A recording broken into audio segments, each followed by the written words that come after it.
తెలంగాణ ఆరోగ్య ఆర్థిక శాఖల మంత్రి హరీష్ రావు విపక్షాలపై మండిపడ్డారు. రాష్ట్ర ప్రతిష్టకు భంగం వాటిల్లేలా విపక్షాలు వ్యవహరిస్తున్నాయని విమర్శించారు. జూటా మాటలు తప్ప ప్రతిపక్షాల నోటి వెంట మరో మాట రావడం లేదని అన్నారు. బీజేపీ, కాంగ్రెస్ నేతలు తెలంగాణ రాష్ట్ర గౌరవాన్ని దిగజార్చే విధంగా మాట్లాడుతున్నారని హరీష్ రావు ఆగ్రహం వ్యక్తం చేశారు. రాష్ట్రంలో విపక్షాలు ప్రకృతి విపత్తుల కంటే ప్రమాదకరంగా తయారయ్యాయని ఘాటు వ్యాఖ్యలు చేశారు.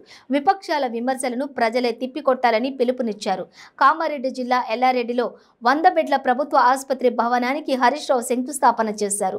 అనంతరం గండిమాసానిపేటలోని నిర్మించిన బస్తీ దవాఖానాను ప్రారంభించారు. ఈ సందర్భంగా ఏర్పాటు చేసిన సభలో హరీష్ రావు పై వ్యాఖ్యలు చేశారు.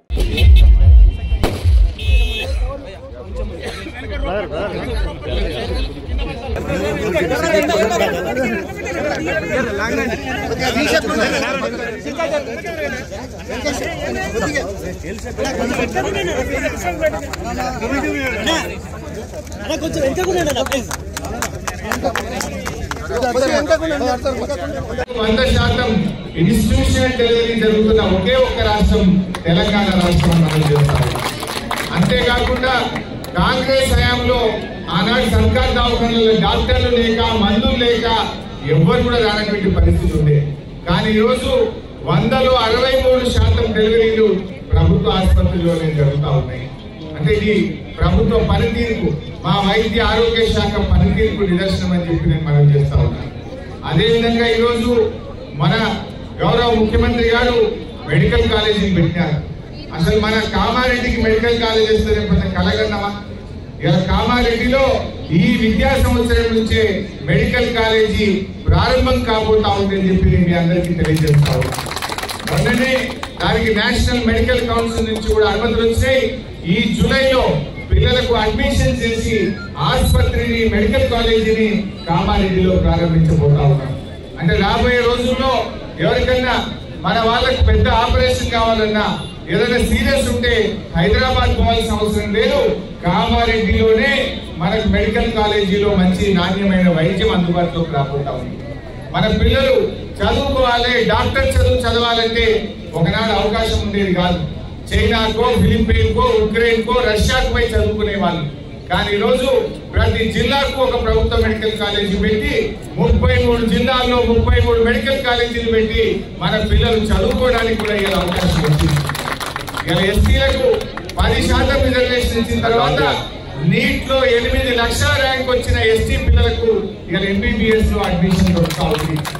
అదేవిధంగా బి కేటగిరీలో కూడా 85% లోకల్ రిజర్వేషన్ పెట్టి తెలంగాణ పిల్లలే డాక్టర్లు కావాలి, తెలంగాణ పిల్లలకు చదువుకునే అవకాశం రావాలని బి కేటగిరీలో కూడా 85% లోకల్ రిజర్వేషన్ పెట్టాం.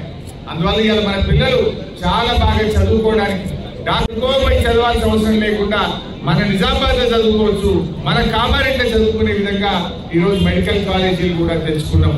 ఇవాళ భారతదేశంలో వైద్య ఆరోగ్య రంగంలో తెలంగాణ 3వ స్థానంలో ఉన్నది.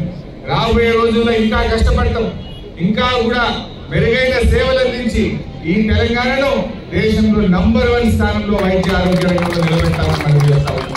ఇలా 13,000 కోట్ల రూపాయలు పేదల వైద్యం కోసం బడ్జెట్ లో నిధులు కేటాయించుకున్నాం.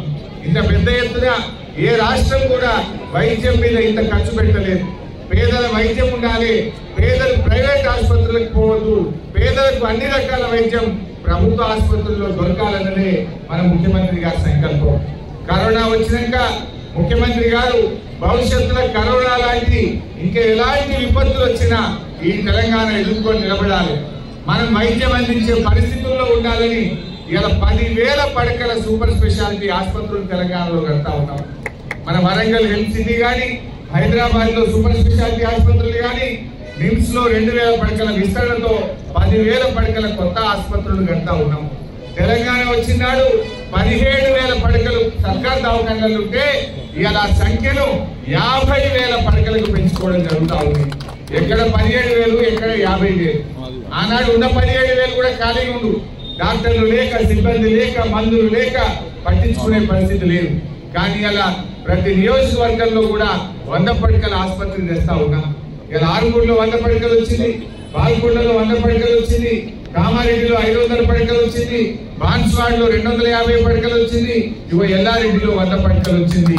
ఇట్లా ప్రతి నియోజకవర్గాన్ని కూడా శాంక్షన్ చేస్తూ పేదలకు వైద్యాన్ని అందుబాటులోకి తెచ్చిన నాయకులు మన ముఖ్యమంత్రి గారు. ముఖ్యంగా ఈ రోజు 100 పడకల ఆసుపత్రి ఇక్కడ వచ్చిందంటే వారు మీ ఎమ్మెల్యే